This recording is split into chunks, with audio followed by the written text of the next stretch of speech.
Hello mga kababayan. So guys, itong si PBBM ay binibigyan ng advice ni dating Senador Trillanes na sabi niya pagka daw hindi pa pina-impeach ni PBBM itong si Sara Duterte ay ang mangyayari hindi niya matatapos ang kanyang termino. So guys, ito sa totoo lang, totoo tong sinasabi ni Trillanes na to. Kasi alam naman natin guys na si Sara talagang kating-kati siya talaga na maupo siyang presidente natin. Kasi alam nyo guys kung bakit? Kasi pag ikaw ang presidente, ikaw ang nasusunod sa lahat ng mga bagay-bagay dito sa bansa natin. Partikular ang may kinalaman sa pera. So alam naman natin na si Sara Duterte ay swapang sa pera, di ba? Kaya nga yung sa hearing ng Quadcom, napatunayan na yung 612 million guys mantakin nyo, lagpas to ng kalahating bilyon. Hindi maipaliwanag, di ba? Kung saan talaga dinala etong mga confidential funds niya. Na dito na nga nabuklat na merong Mary Grace Piatos, tapos merong Kokoy Villamin, tapos karamihan pala dito mga hindi naman totoong mga tao. Kasi wala silang rehistro sa National Statistics Authority natin. So, kumbaga man, ibig sabihin, fictitious yung mga pinagdalhan ng kaperahan ng mga confidential funds ni Sara. So, si Sara, gustong-gusto niya talagang maupo na presidente kasi nga, yung kapangyarihan. Na-enjoy na niya yan Kasi nung presidente si Digong, yung tatay niya, actually, part din ng mga desisyon ni Digong ay dahil sa kapritsyo ni Sara Duterte. So, kumbaga man, naranasan na niya yung nandoon sila sa power, talagang pag natikman mo yon, lalo naman ikaw ay gahaman sa pera, sa kapangyarihan, mas gugustuhin mo na matikman muli. So, talaga ito si PBBM talaga, hindi yan nakikinig, di ba? Na ayaw niya ipa-impeach. Kasi siguro natatakot siya kasi nga sa tingin ko talagang nandaya sila sa Smartmatic, 'di ba? Na kaya sila naging presidente, vice presidente, pati na rin yung ibang mga senador. Lahat yan may kaakibat na pandaraya ng eleksyon.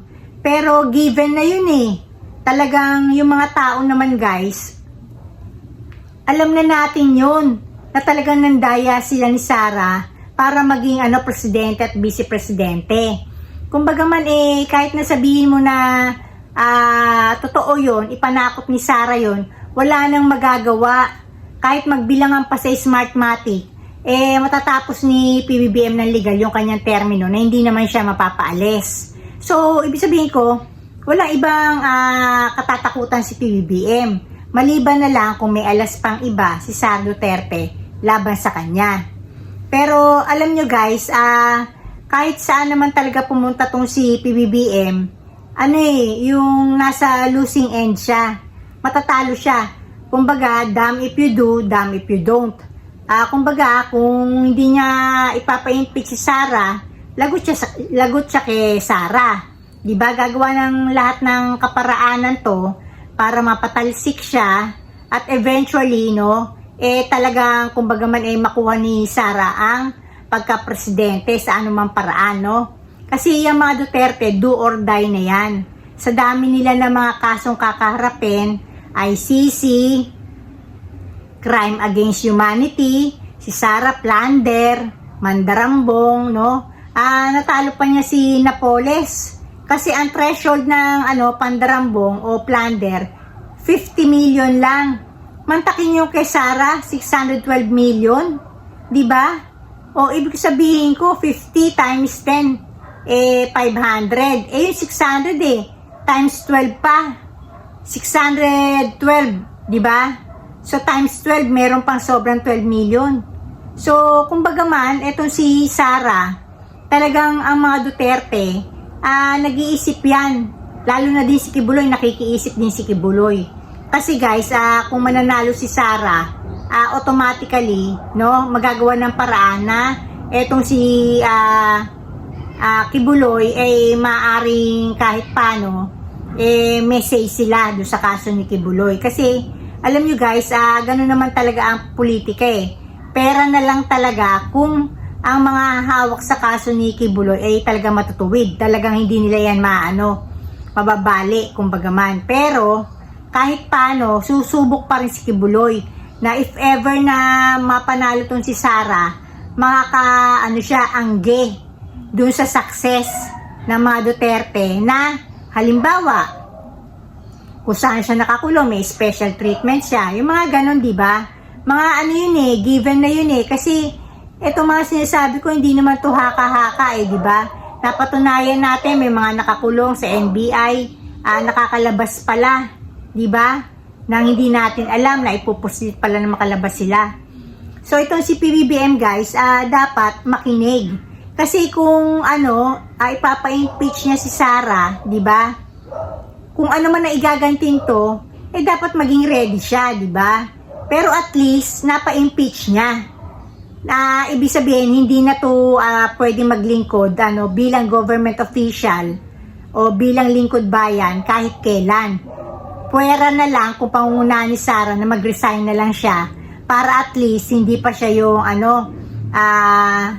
hindi siya yung mabawalan o forbidden o kumbaga man hindi talaga siya yung ma-disqualified sa pagtakbo sa mga posisyon sa gobyerno.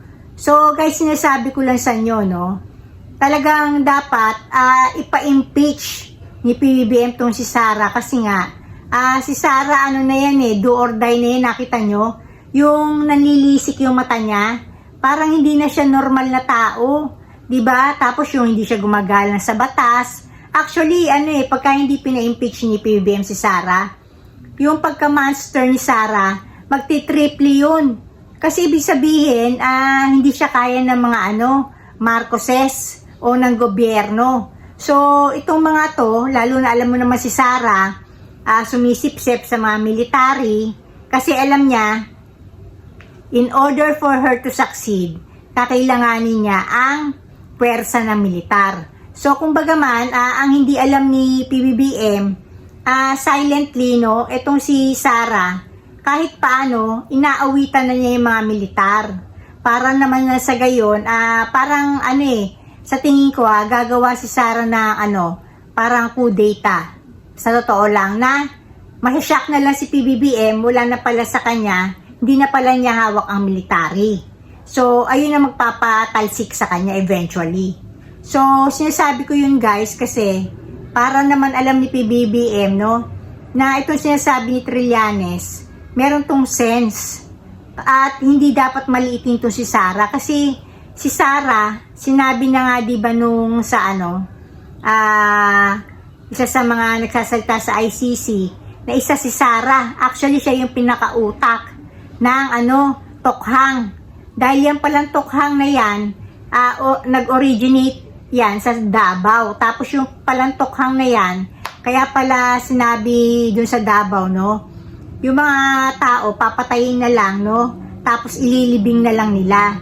Para daw pagka hinanap, baka isipin ng ibang na lang bayan. Para halimbawa makaiwas sa mga kaporsahan. Pero yung pala, tinigok na pala nila Sara, nila Duterte yan, tapos nilibing na. Para nga ang alibay, halimbawa na iba, ay baka lumipat na lang ng lugar kasi dito mainit sila dito sa Davao. Yung pala tigok na. At meron silang sinasabi na mass grave sa Davao, di ba? Ang pinakautak daw niyan si Sara. So, kumbaga man, hindi alam ni PBBM o hindi niya talaga kilala si Sara Duterte. Pag hindi mo kilala, guys, mas nakakatakot yun. At kung iisipin mo naman, nakilala mo siya, tapos mamaliitin mo naman si Sara, nagkakamali ka, PBBM. Kumbaga man si Sara, armed and dangerous. At talagang siya, do or die para maging presidente. So, dito na guys, ipag-pray natin ang ating bansa na wag naman sana na parusahan tayo ng Diyos na gawing presidente si Sara sa kahit anong kaparaanan. No? Kasi, tsak ko kaya hindi nagsasalita si Sara talaga against China kasi baka tutulungan niya ng China na maging presidente kasi alam na maka-China sila. So eventually, pag tinulungan ng China si Sara na maging presidente, Dahil alam naman nabibili ang ang Smartmatic o ano pa man, ang mga tao sa eleksyon, mga barangay, di ba? Lahat yan, mga mayor, nabibili yan. At alam naman natin yon, di ba? Kasi yung mga ayu-ayuda, totoo naman na yan, form yan ng pagbili ng pabor. Para nga sila yung katigan sa darating na eleksyon. So, ang sinasabi ko lang, talagang susuportahan ng China si Sara kasi alam naman talaga na ibebenta ni Sara ang mga Pilipino sa China. So, hindi tayo mahal ni Sara, guys. Ibebenta niya tayo sa China. So, dito na ako, guys, and blessings everyone. Bye!